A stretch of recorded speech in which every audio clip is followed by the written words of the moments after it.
ये खामोश मिजाजी तुम्हें जीने नहीं देगी। इस दौर में अगर जीना है तो कोहराम मचा दो। जंग का ऐलान हो चुका है। एक वो सामाजिक व्यवस्था है जो समाज को जाति और धर्म में बांटती है, जो किसी को जन्म से नीच बनाती है, किसी को जन्म से ऊंच बनाती है, जो मुट्ठी भर लोगों को प्राकृतिक संसाधनों का मालिक बनाती है। वो व्यवस्था बाबा साहब के संविधान को खत्म करके मनुस्मृति भारत में दोबारा से लाना चाहती है।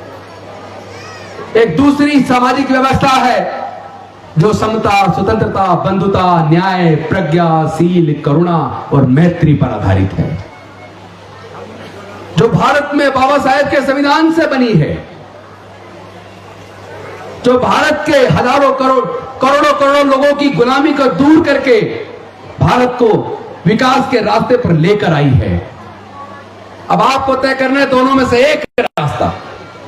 एक रास्ता हमारे आने वाले बच्चों के भविष्य को अंधकार में गुलामी की तरफ लेकर जाता है, और दूसरा रास्ता डॉक्टर बाबा साहेब अम्बेडकर का दिया रास्ता है, जो हमारे आने वाले बच्चों के जीवन में विकास लाता है, हमारे जीवन में प्रकाश लाता है, हमारे जीवन में उन्नति और प्रगति लाता है, मानवता का दर्जा दिलाता है, स्वाभिमान का जीवन देता है।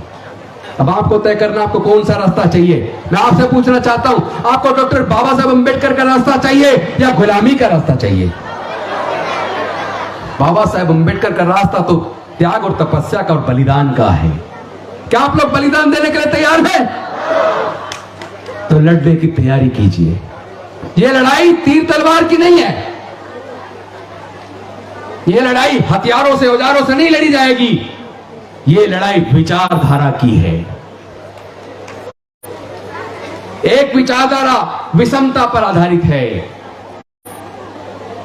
अन्याय पर आधारित है,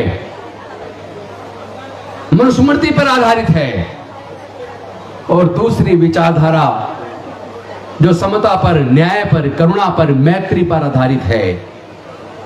एक तरफ मनुवाद है और दूसरी तरफ अम्बेडकरवाद है। कौन सा रास्ता चुनोगे?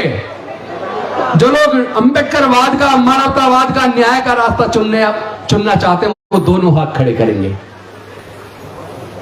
तो न्याय की लड़ाई को जीतने की तैयारी करो। लंबा भाषण देने की मुझे जरूरत नहीं है। लोग मुझे कह रहे हैं कि तुमने इस्तीफा क्यों दे दिया मंत्री पद से?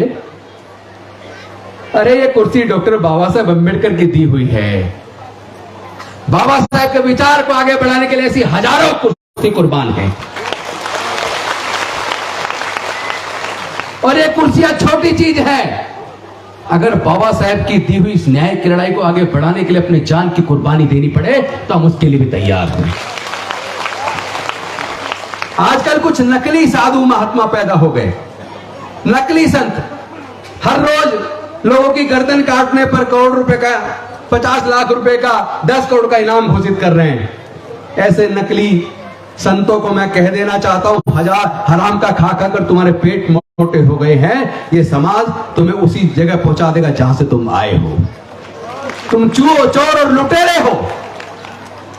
तुम देश में अंधविश्वास और पाखंडवाद पैदा कर रहे हो। देश में अन्याय पर आधारित व्यवस्था बनाना चाहते हो। देश के संविधान को खत्म करना चाहते हो।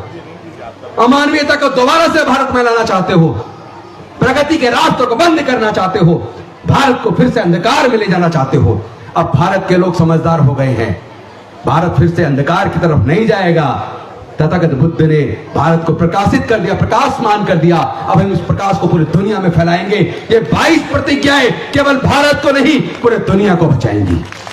यही 22 प्रतिज्ञाएं भारत को विकास के रास्ते पर लेकर जाएंगी।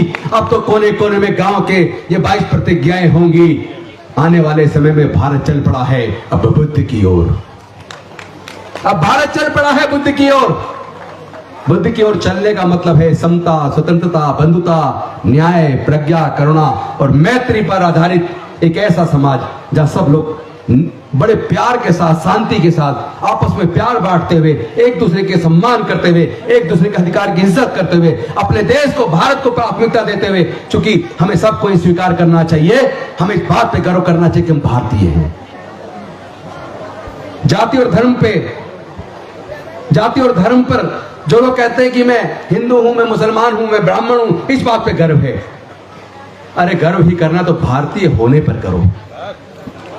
अन्याय गर्व करने की चीज नहीं है, विषमता गर्व करने की चीज नहीं है, शोषण गर्व करने की चीज नहीं है, मानवता और न्याय गर्व करने की चीज है।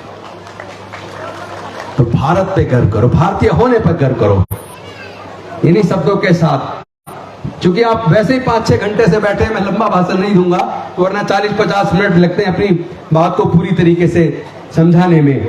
मैं बस इतना कहना चाहता हूं, ये लड़ाई हमारे आने वाले बच्चों के भविष्य की है, फिर से गुलामी स्वीकार नहीं है। हम लोग मर सकते हैं लेकिन दोबारा गुलाम नहीं बन सकते। और ऐसी व्यवस्था जिसने कुछ ही लोगों को औजार हथियार रखने का अधिकार दिया, जिसकी वजह से बाकी लोगों को ना औजार हथियार रखने का अधिकार दिया, ना पढ़ने का ज्ञान का अधिकार दिया, इसी वजह से भारत हजारों साल गुलाम रहा।